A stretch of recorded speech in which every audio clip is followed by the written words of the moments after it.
Hi, and welcome back to my channel. Good effort, Meg. Today, I just wanted to do a quick video to share with you guys some of the things that I have recently found at my local thrift stores. I had a lot of fun making a similar video about a month ago. I enjoy sharing my treasures with you guys. I might next time try filming a little bit in the actual thrift store so you guys can see the amazing finds that I don't end up picking up. So without further ado, let's get going. So the first item I wanted to share with y'all that I found at my thrift store is this really neat mug. Now, upon first glance, you might think that this is just like kind of an old school, heavy duty mug that is pretty plain, I guess. But what really drew me to this was not only the weight of it, it's quite heavy and it's stoneware, and so it's nice and thick, but the thing that actually drove me to it was this stamp here. So if you can tell, it kind of looks like an N, but that's a W. So this mug was made in West Germany, and I just thought this was super cool, and I did a little bit of research about this stamp, and I don't think this is like a super terribly valuable item, but it is, in my mind, a piece of history. But I believe that this glaze type, and the reason it looks like kind of bumpy like that, is I believe this is a type of glaze used in pottery sometimes called a salt glaze. And so the salt is what gives it that kind of texture, but I really love this, and I love heavy duty ceramics, and especially stoneware, because they stay so warm and they last ages and ages. And I love coffee, so this has been my new coffee mug. And as you could see on the bottom, I actually only paid half of this. So I got this for $2 because my local thrift store was having half off of the entirety of the store. So I think every single one of these items I actually got half of the listed price. So it was a really, really fun weekend of thrifting. But yeah, so a nice West German mug. So the next thing I picked up at my thrift store in our craft section is this really, really beautiful fabric. And there's quite a bit of it here. And I don't know if the color is coming through well on the camera, but it's a navy blue, really soft, kind of stretchy fabric. And then it has kind of these lavender and almost yellowy, like almost like a buttercup yellow pinstripe, I guess is what you call it, or a checkered pattern. And I got this for about $2. And it says that there's almost 3 yards of fabric here. I wasn't going to pick it up, and then I actually went back and grabbed it because you can make almost anything out of 3 yards of fabric. After I bought it, I immediately thought of making myself like a tank top and shorts kind of set. I thought that would be really cute for like a summer into fall weather outfit. So I think that's what I'm gonna make with this fabric. So if I end up doing that, I will be sure to post a video of that on that process and share any patterns that I use. Now the next couple of things that I picked up are a ton of books.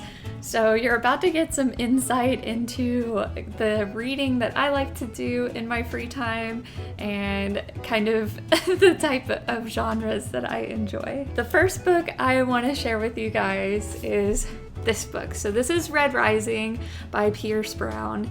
And I have already read this book, but it was the audiobook. And I've been looking to complete my set because I found Morning Star, which is the third book in this series, a while back. So now I need to find the second book. But this is a really great series. It's kind of in the young adult fiction category. If you liked Hunger Games or any kind of books like Hunger Games, you will love Red Rising. Such a good book. Really, really enjoyed it. Another one of my favorite authors is Andy Weir. So this is his newer book, Hail Mary, and you might be like, oh, I kind of recognize that author's name, why? And it says right here, Andy Weir is actually the author that wrote The Martian. I never actually saw the movie, but I read the book and I loved his style of writing. It was journalistic almost, and just his attention to detail in terms of the math and science to back up the writing was just so fun. So the engineer side of my brain just like really enjoys the way that he writes his books. So I'm excited to give this book a try. I don't really know anything about it, but I've really enjoyed his books in the past, so Hail Mary by Andy Weir. So I believe each of these books I got for $1, so keep that in mind as well. If you're on the hunt for certain books, always check your thrift stores first. And then I picked up a couple of craft books. So my mom is actually the one that found these two, and she picked them up for me, which was really, really sweet. But the first one is The Complete Guide to Needlework, which is a Reader's Digest book. Now, if you watched my sewing video, you know that my mom actually passed down her Reader's Digest Complete Guide to Sewing book to me. And that book is one of the most helpful books in my personal craft library. And so I'm always looking for new books about crafts and skills, just because I think there's a lot of information in there that you can quickly look up. I don't know, I'm such a visual person that sometimes just like sitting down and looking at like all the little diagrams and stuff, like it just clicks with me somehow. But yeah, so super excited to pick these up. I have come to really, really love Reader Digest books. I wish we still got these. I mean, maybe Reader's Digest like still puts out books like this. I'm not sure, but they're incredible. So anytime I find a Reader's Digest like craft book, I always go over and check it out and see if it's worth the pickup. But again, I believe this book was like $2 from my store, so definitely worth it. Now, the other craft book that my mom was able to find is this guy right here. I picked it up, $2, I suppose, and I haven't gone through these yet, but this one is for sewing, and I'm pretty sure it has like specific sewing projects in here that I'll walk you through, which is kind of fun. So I'm excited to go through this. Actually, just this page that I flipped through. Holy cow. I don't know if any of y'all had baskets with like the liners like that in your house, but my mom definitely did. I kind of need to make this now. That's so cute. Okay, but any of the things that I use in here that I decide to recreate, I'll be sure to share with you guys. But again, just like always double check your thrift stores for books like this, but really excited to use this one. Now, the last book that I picked up is a cookbook. Now, never buy a cookbook new, unless there's one that you're like dying to have. But for the most part, always get cookbooks secondhand. But I just thought this thing was so cool. So some of y'all might be like, that's so random, but I used to live in a town called Norfolk, but it was in Virginia. But this is not Norfolk, Virginia. I believe this is Norfolk, England. I think it's in England. I'm going to assume because it originally was £1 for this book and 75 pence. But it's just a little cookbook for this little society, and I normally wouldn't buy a cookbook like this, but first I just thought that it being from the UK, it must have some really interesting recipes, but I really liked how simple they were. I mean, that's the recipe, and I think a lot of times these newer cookbooks, they're so focused on like pictures and like making Instagram worthy dishes that I don't know, I feel like you lose a lot in the recipe sometimes. And I don't know, I'm one of those people that like when I cook and when I bake, my food does not look pretty. It tastes good, but it does not look pretty.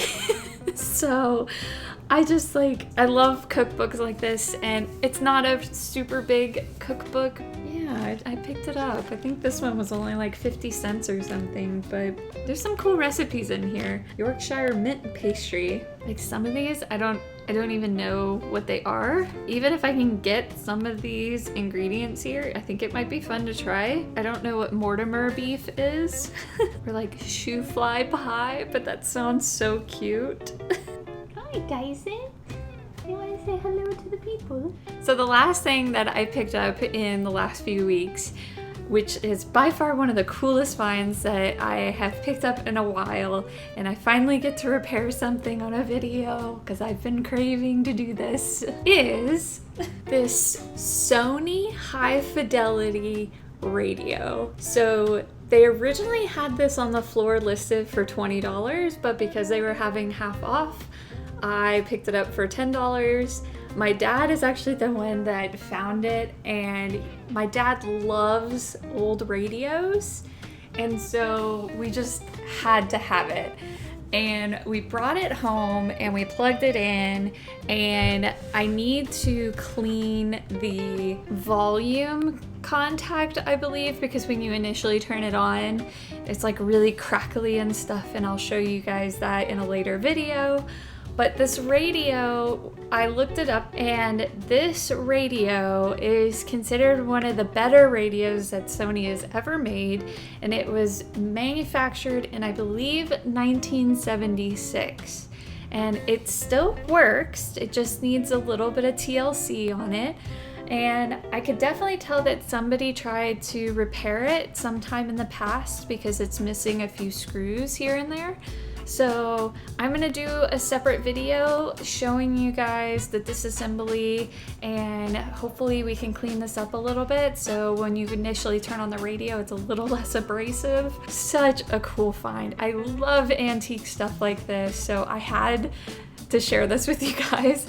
Honestly, this radio is the reason why I wanted to make this video, and it just gave me an excuse to share with you guys the other finds that I've had. But this is so exciting. But I mean, get like a good look at it. It's in really good condition. All of the knobs work. Let's see if I can show it.